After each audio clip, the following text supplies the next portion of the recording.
conversatorio con el doctor Diego Javier Bauso, autor de este libro, Un plagio bicentenario, que trata sobre el plan de operaciones atribuido a Mariano Moreno, editado hace ya unos años. Esto no es una presentación del libro, sino empezar a discutir los problemas que nos deja planteado este trabajo. El descubrimiento del plan se hizo ya por 1886 en el archivo de Sevilla. Nunca apareció otra fuente que no sean las copias que se difundieron. Hay 5 copias en distintos repositorios internacionales. Y en nuestro país el tema fue totalmente ignorado hasta que se publicó y empezó la discusión si era auténtico o apócrifo. Y creo que este trabajo de investigación del doctor Bauso nos termina de convencer de que es una obra plagiada, copiada de una novela. Esto creo que, si bien no termina con todas las incógnitas, nos da una certidumbre a partir de la cual hay que replantear todo lo que se escribió a lo largo de un siglo por los historiadores y lo que hemos sostenido nosotros incluso en nuestra cátedra. Para comenzar, entonces, yo le preguntaría cómo fue que llegó a descubrir este acontecimiento, esta clave, que es la copia de una novela de 1800, de autor francés. O sea, cuando yo leí el plan en su momento, hace más años de lo que me quiero acordar, bueno, me llamó la atención el contenido y después, bueno, descubrí que había toda una polémica. O sea, la cátedra decía que era verdadero, la mitad que era falso, y que había muchos argumentos a favor y en contra, y yo medio inocentemente me puse a investigar lo que podía en su momento.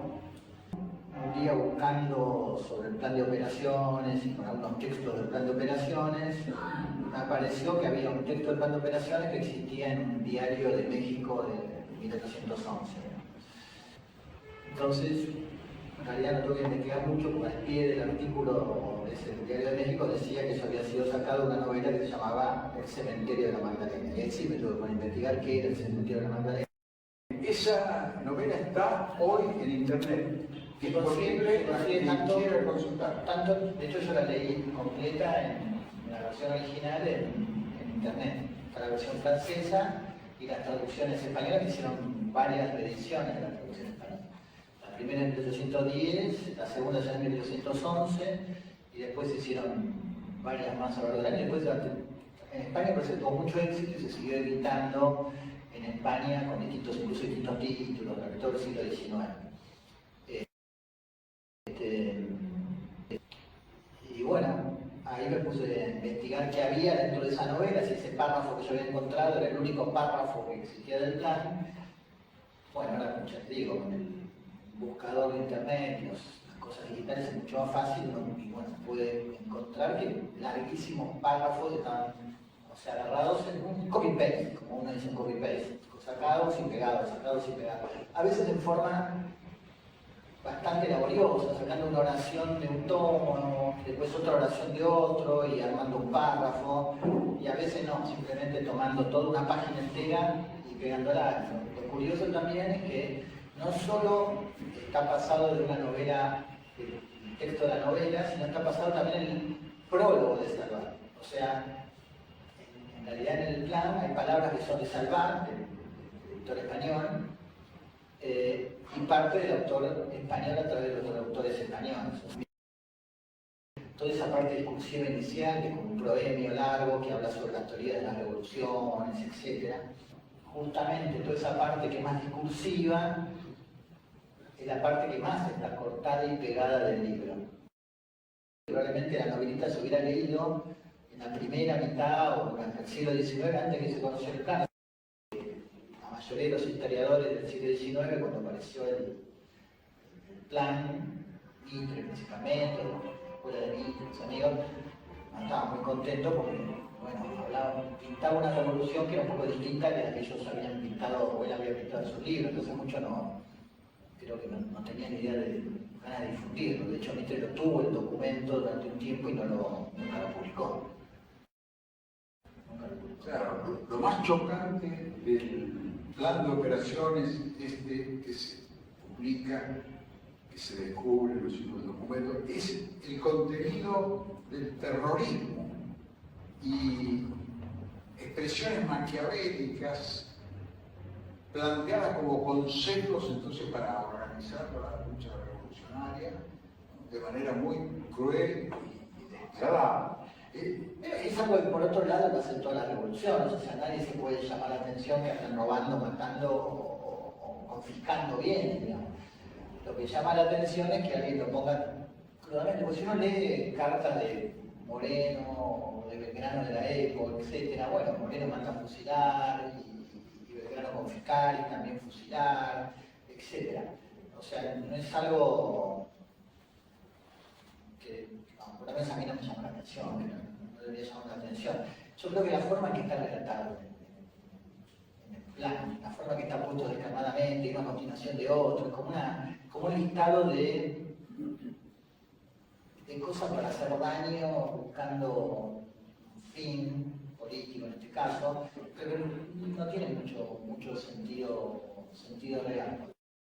Quería preguntarse si la novela está escrita para atacar a los revolucionarios jacobinos. El fondo de toda la idea es que, bueno, se cometieron muchos excesos sanguinarios, que murió gente que no debía morir, y que la pobre reina fue asesinada sin necesidad. Entonces, ¿quiénes urdieron esta maniobra de presentar este plan plagiado a los soberanos, a la infanta Carlota Joaquina y a través de ella a Fernando VII? Hay indicios que en realidad fue escrita por un grupo de personas que rodeaban a la infanta Carlota hacia 1814 en Río de Janeiro. Era gente que tenía intereses en Montevideo, eran españoles, algunos portugueses con intereses en Río de Janeiro, en Montevideo, y en teoría que, bueno, la buscaron plan como una demostración de que en realidad que si la corte de Río de Janeiro no hacía algo, esa revolución que estaba acá en el Río de la Plata se iba a extender hacia el sur de Brasil. Entonces buscaban como una reacción antes que fueran ellos atacados, etc. Por eso el plan creo que hace tanto hincapié y dedica 3 artículos larguísimos con todos los planes de cómo van a invadir Brasil y por las provincias, cómo los ejércitos van a invadir por mar, por tierra, por las misiones, etc. Y por otro lado, tratar de convencer a Fernando VII, que recién había retomado el trono en España, de que, bueno, enviara algún ejército para reconquistar Montevideo y Buenos Aires, a través de la publicación de Luis Guiñazú en 1952. Sabemos que el plan lo leyó la princesa Carlota Joaquina, el príncipe regente de Portugal, Fernando VII, o sea, todo lo que tenía algún interés en que estos territorios se mantuvieran para la corona, ya sea de Borbón o de Braganza, en su defecto.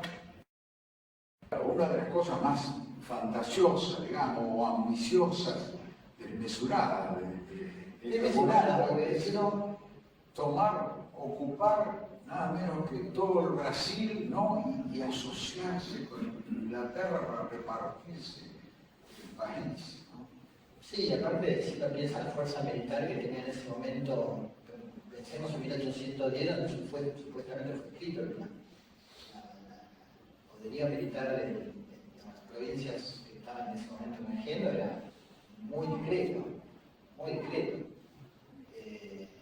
Los ejércitos que marchó hacia el Alto Perú, sacó con 1.200, 1.300 soldados, el ejército que salió hacia el Paraguay, salió con 200, 300 soldados y fue juntando gente para medir su camino hacia el norte. O sea, pensar ejércitos en ese momento de 16.000, 20.000, catales por misiones, por la banda oriental, y todo, eso sí es medio asombroso. Para mí fantasioso, digamos, no había forma de que eso se pudiera llevar a la práctica. Ahora, hay quien ha planteado la duda, la conjetura, la posibilidad de que el plagio de la novela lo haya hecho el mismo Moreno o algún colaborador que él tenía en la redacción del plan. Sí, digamos, bueno, uno de los primeros fue Brusac, digamos, cuando salieron los escritos de Moreno, Paul Brusac fue el primero que salió a desmentir, digamos, como que eso no podía ser escrito por Moreno, etcétera, etcétera. Y publicó 2 artículos. En el primero, él decía que no, que había sido hecho por enemigos de la revolución. O sea, en un segundo artículo se empezó a plantear que no, que podía ser hecho por algún otro revolucionario, no por Moreno, pero por Monteagudo, por Agredo, por Cavia. Empezó a tirar nombres y plantear nombres de posibles patriotas que podrían. Todos los fue descartando porque ninguno lo terminó de convencer, por un motivo o por otro no lo terminó de convencer. Y bueno, nos descartó. Entonces terminó descartando y bueno, no sabemos, no sabemos quién es. Bueno, sí, una teoría que quizá Moreno, digamos, que haya tomado esto de la novela, leyó la novela y digo, bueno, me piden un plan, que no tengo tiempo, estoy ocupado, me veo en la guerra, me mando todo, vamos a abreviar. Pero Moreno, si uno ve en la Gaceta donde publica, generalmente cuando toma de otros autores, o lo ponen en Italia, en cursiva, digamos, hay como una letra especial, o dice un gran filósofo de la época, dice tal cosa, y pega, o sea, usan muchos autores, generalmente autores iluministas, franceses, etc. Yo creo que el problema para eso es, y lo digo ahí en el libro, son 2 cosas. Una, que no creo que Moreno, ustedes piensen que esto no era para presentarlo al público, era un plan supuestamente secreto para presentarlo a 6 o 7 personas, para que lo leyeran, nada más. Es un trabajo tremendo, y no lo tenía que engañar, no tenía que andar escribiendo y pegando cosas de autores de una novela para justificar una revolución. Cuando él se valía generalmente de autores, todos los autores que se han descubierto son como Reynal, Diderot, etcétera, son todos autores medio, no literatos, no de fantasía, no novelistas, son todos autores políticos, filósofos, etcétera.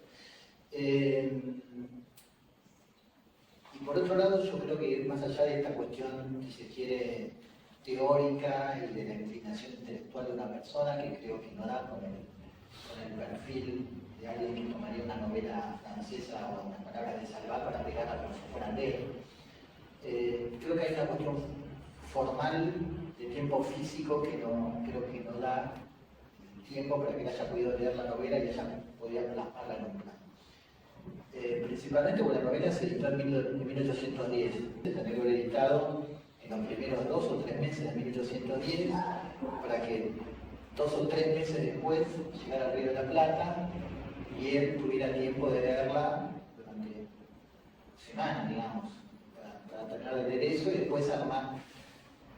Entonces, bueno, suponiendo que la novela se hubiera editado en los primeros 2 o en España, en Sevilla, en los 2 o 3 primeros meses de 1810, tal vez podrían darnos tiempo para que lo pudiera haber leído y pudiera haberlo usado. Pero bueno, yo la poca evidencia que encontré habla en contra de esa perspectiva, ya que encontré un artículo periodístico, digamos, en un periódico de Mallorca de diciembre de 1810, donde se anunciaba que se ponía en venta el 4º tomo de la novela. Entonces yo creo que el texto completo de la novela se habrá tenido en 4 tomos, por lo menos hacia fines de 1810, según la evidencia que hay. Así que me parece que físicamente tampoco da el tiempo como para que algún, no sé, un Moreno o el que fuere a en el Río de la Plata tomara la novela y para mí mediados de 1810 pudiera escribir basándose en ese texto. Las cosas que a mí me resultó chocante años atrás, cuando la primera vez que leí ese texto, el plan de operaciones, es algunas frases, por ejemplo, donde Moreno habla, el supuesto autor Moreno, ¿no es cierto?, hablaba del populacho. Yo pensaba que un revolucionario que tan generoso en su actitud ante su pueblo, ¿no? Hablar en el plan populacho, así con desprecio, ¿no? Me resultaba incongruente. Y también, por ejemplo, otras cosas parecidas, como cuando habla de los hombres de Artigas, hay que usarlos para la revolución y luego se podrá apartar como sujetos que fueron necesarios en un momento, pero después los echamos, los borramos.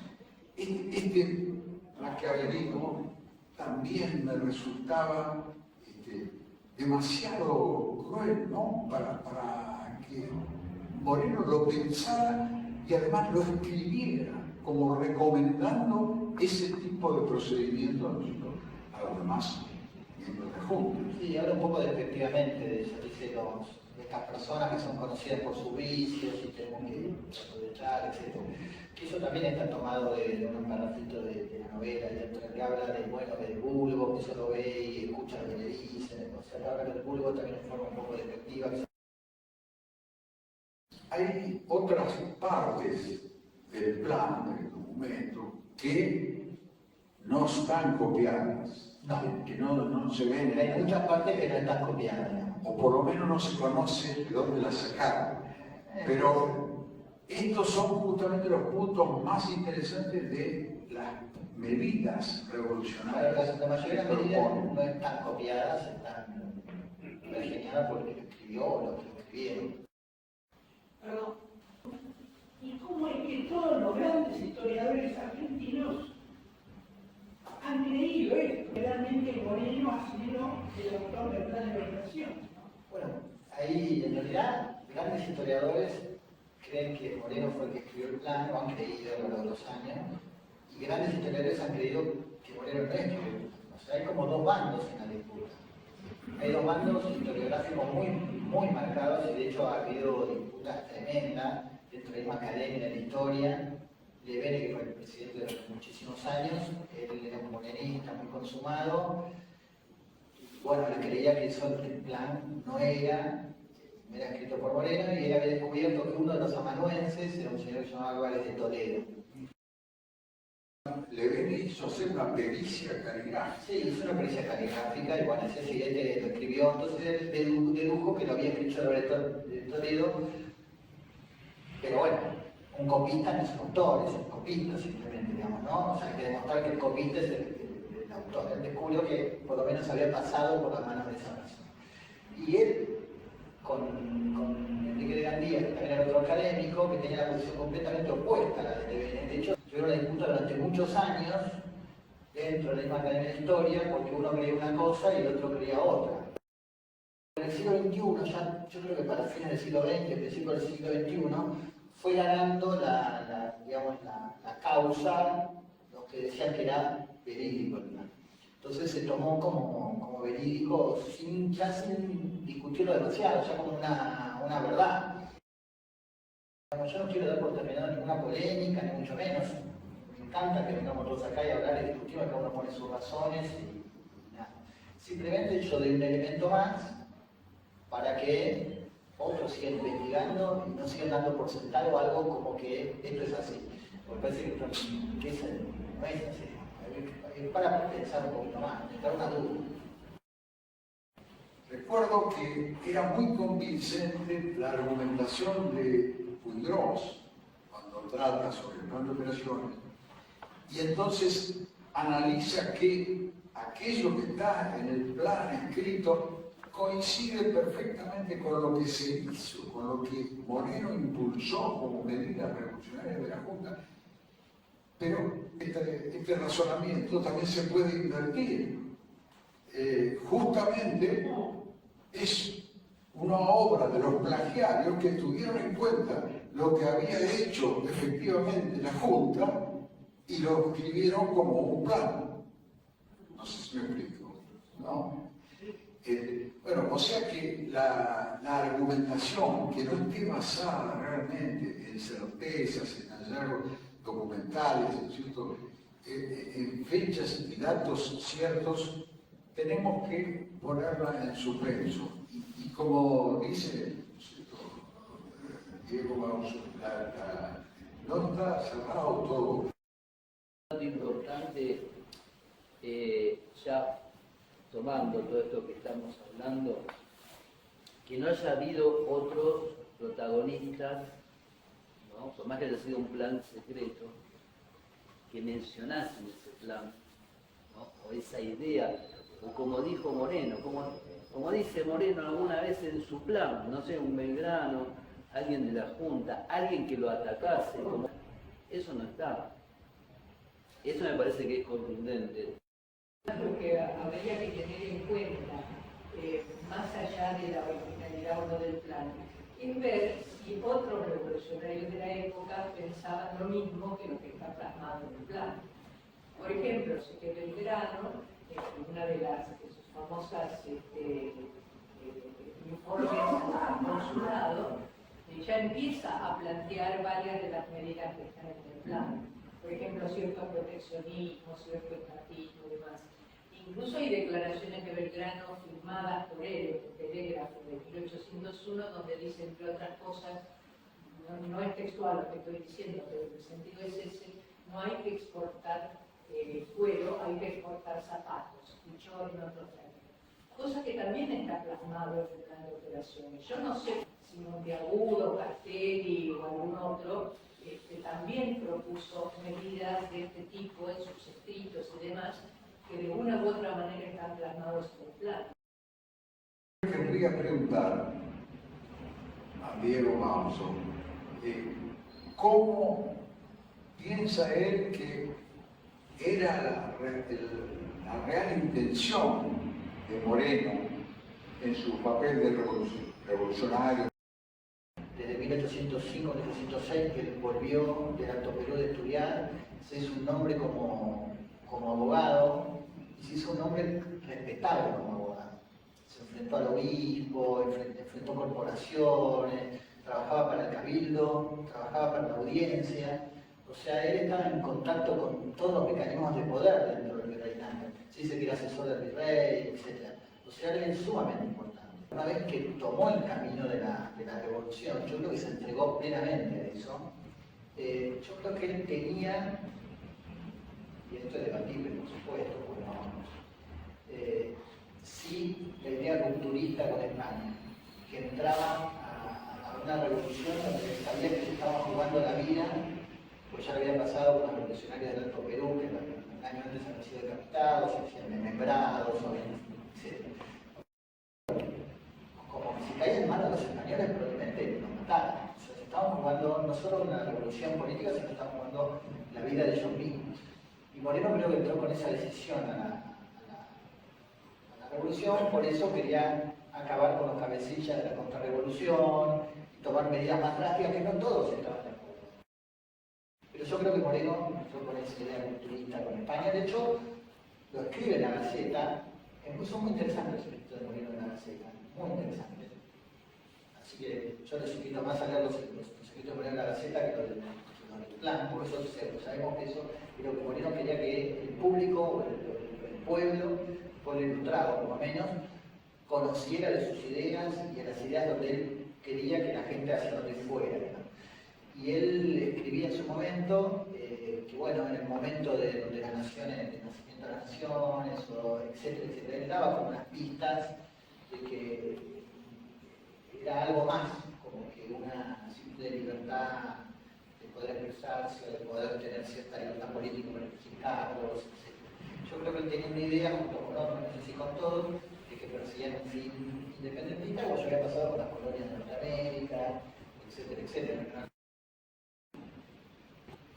Claro, yo lo que encuentro es en Moreno, en otras fuentes indudables, que proceden de su pluma, de su pensamiento, casi todos los elementos clave que aparecen en el plan de operaciones. Y a mí me convence la idea de que esto fue un plagio urdido por los espías realistas, pero creo que ellos justamente lo hicieron muy verosímil al plan, basándose en las ideas del hombre que aparecía indudablemente como más firme, revolucionario de la Junta. Algo que dice Hugo, yo creo que sí, es exactamente el que escribió el plan, que para mí fue pequeñado posteriori, lógicamente tomó medidas de la realidad para que sea creíble. En parte del libro describo todo lo que escribe sobre la banda oriental, todo lo que escribe pasó. Algo muy llamativo del plan también es que no habla nada de lo que la Junta en realidad hizo en su momento.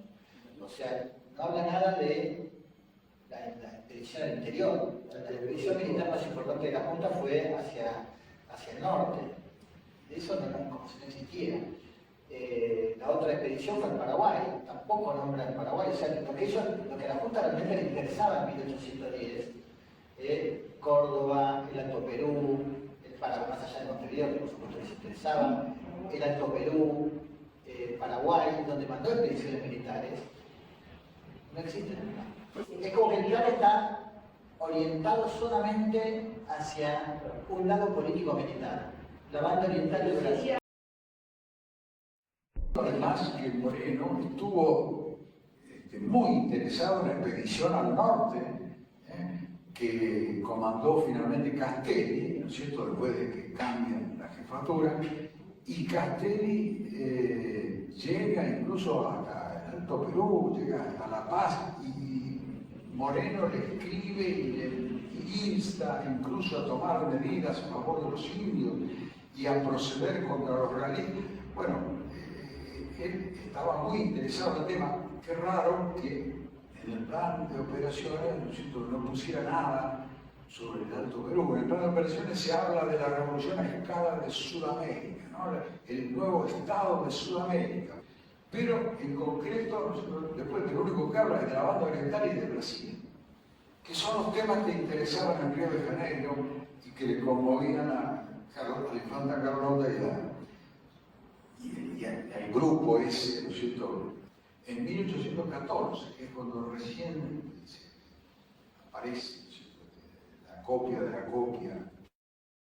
La idea, yo creo, es que aparece como lo más verosímil, es incentivar a que desde Río de Janeiro los portugueses avancen contra la Junta porteña, ¿cierto?, cosa que por otra parte hicieron, ¿cierto?, apenas se les dio la oportunidad, informaron la provincia cisplatina, ¿no es cierto?, y ocuparon la banda oriental hasta que se los echó en la guerra con el Brasil, ¿no es cierto? O sea que este era un tema clave, y no es raro entonces que si los espías realistas están trabajando en este asunto, enfaticen esas cuestiones. El príncipe regente también deshizo rehacer, porque está muy influenciado también por el embajador inglés, que no quería, él quería que todo esto se independizara, o por lo menos que no tuviera lazos con Portugal, y si es posible tampoco con España, y que esto quedara medio una provincia nueva, donde ellos pudieran comerciar, o tener su influencia política, militar, etc. La balcanización de la Y el príncipe regente tenía sus dudas. Pero bueno, el libro me parece que es un aporte muy importante, porque abre otros agujeros negros, desde mi perspectiva, ¿no? Completa varios casilleros que me impiden a mí señalar a viva voz, es de Moreno, no puedo ya decirlo porque tengo un libro que me dice no es de Moreno, y al mismo tiempo, por supuesto, está todavía, ¿qué me queda de la revolución? Es decir, todos aquellos que sostenían que el plan era el programa de la revolución, habían visto en él, por escrito, lo que en efecto había que hacer si se quería transformar radicalmente la sociedad. Nos quedamos sin el plan. Sin embargo, rápidamente hemos encontrado que de todas formas la revolución llevó adelante un plan que no estaba escrito y hoy se dijeron algunas cosas de esas. Yo creo que, bueno, ahí hay un interrogante. El paradigma era el paradigma de la revolución, digamos. Lo que se explica, o lo ha escrito Moreno, o lo ha escrito cualquier otro, en realidad el clima, el ambiente y el espíritu era de la revolución. Eso es lo que queremos conocer, discutir y aclarar, porque yo pienso, no sé si lo comparte Bauso, que esta investigación no ha tenido todavía la repercusión que merece, ¿no es cierto? Y el debate profundo. Dulcero, digamos, ¿no? Lo dejé ahí como una botella flotando en el mar para que cada uno lo lea que le interese. Pero sí, digamos, para mí, por mencionarlo, digamos, yo creo que el que escribe sobre la Revolución de Mayo me parece que tendría que tener en cuenta el plan, porque a veces escribir sobre algo, o sea, basar conclusiones sobre documentos que no son, digamos, con certeza ciertos o verdaderos, puede hacer que toda la construcción que uno hace arriba de eso se demore. Entonces, mejor basarse en cosas que sean como son. Yo creo que los documentos que están públicos sobran para interpretar, quizás han sido publicados, etc. Es una buena idea para saber interpretar lo que más o menos han ocurrido, las intenciones. Claro, claro. Y eso es de gran interés. Bueno, pero son cuestiones que vamos a tratar de seguir aclarando. Le agradecemos muchísimo.